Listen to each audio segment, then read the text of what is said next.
देखिए, सबसे पहले मैं आपको बात बता दूं, महापौर महोदय ने एलजी साहब से मुलाकात कर कहा कि एल्डरमैन सलाह दे सकते हैं, तो सलाह मानने का काम किसका है? महापौर महोदय का है।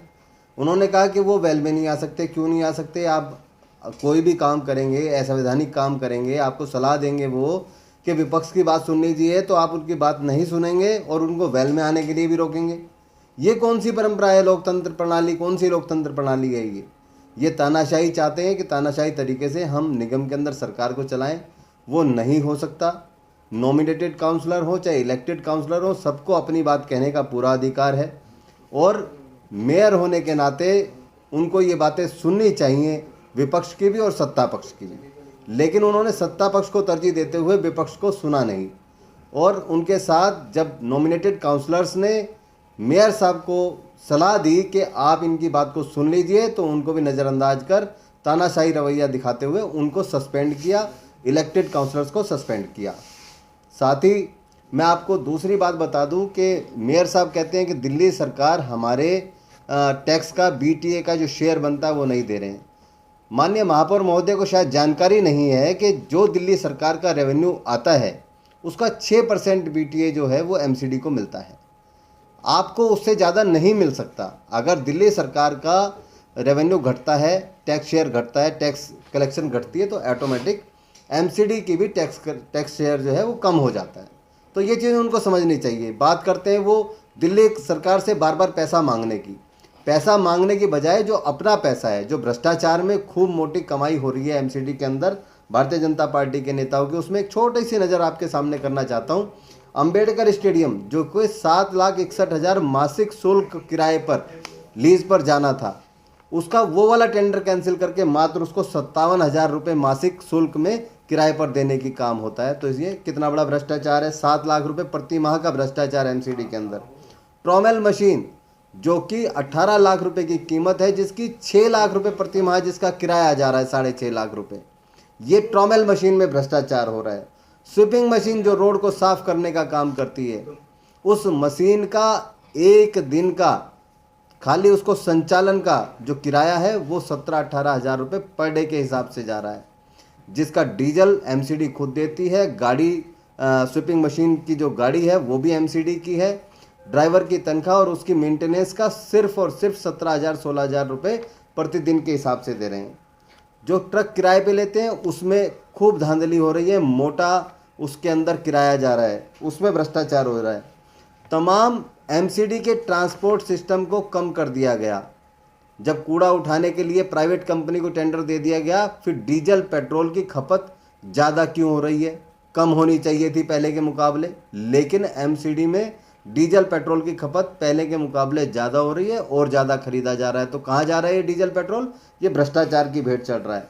एसएलएफ पे बात करना चाहता हूँ। जो कूड़े का ढेर लगा है उसकी छटाई का मामला जो है, उसके ट्रांसपोर्टेशन पे और उसकी सफाई पे, उसमें बहुत ज़्यादा वेरिएशन है। 7.5 लाख टन मीट्रिक टन कूड़े की सफाई की बात करते हैं कि 7.5 लाख मीट्रिक टन कूड़े की छटाई कर दी गई, लेकिन जब उससे निकले हुए रॉ मटेरियल की बात करते हैं तो मात्र 4.5 लाख टन का ही ब्यौरा इनके पास है। तो बाकी 3 लाख टन कूड़ा कहाँ गया? जो उसमें से छटा हुआ मटेरियल था वो कहाँ बेचा इन्होंने? उसमें भ्रष्टाचार है। घर घर से कूड़ा उठाने की योजना जो एमसीडी मात्र 70 करोड़ रुपए में कूड़ा उठाया करती थी एक साल के अंदर घर घर से, भारतीय जनता पार्टी के नेताओं ने बोला कि हर घर की घंटी बजा करके कूड़ा लिया जाएगा। आज वो कंपनी पूरी तरीके से फेल है। किसी घर की घंटी बजा के कूड़ा नहीं लिया जा रहा और 250 करोड़ रुपए सालाना में उसको ठेका दिया गया। इसमें तकरीबन 180 करोड़ रुपए साल का भ्रष्टाचार है। सड़क और पुलियों के निर्माण में भ्रष्टाचार। जो पुलियां और सड़क बनाने के नाम पे ठेके दे दिए गए, वो ना तो निर्माण हुई और उसकी पेमेंट भी कर दी गई। क्वालिटी चेक से पहले उसकी पेमेंट हो गई 3 दिन के अंदर। इसके अंदर भ्रष्टाचार है। हाउस होल्ड इंडस्ट्री के लाइसेंस देने में भ्रष्टाचार है। तमाम आज सबको नोटिस जा रहे हैं। गली कूचे में होने वाले काम करने वाले लोगों के घरों में नोटिस भेजे जा रहे हैं कि आप अपना लाइसेंस बनवाइए, और लाइसेंस बनवाने के लिए जब वो आते हैं तो साइट नहीं चलती, उनसे पैसे की उगाही की जा रही है और उनको काम के लिए छूट दी जा रही है। हाउस टैक्स की यूपिक आईडी जनरेट करने में भ्रष्टाचार है। 410 रुपये प्रति घर के हिसाब से यूपिक आईडी जनरेट होनी थी, जो कि आज तक नहीं हो पाई। आज लोगों को 20-20 दिन इंतजार करना पड़ता है। जो लोग हाउस टैक्स देना चाहते हैं और यूपी का आईडी जनरेट कराना चाहते हैं वो बड़ी सिफारिशों से और 20-20 दिन में यूपी का आईडी जनरेट हो रही है।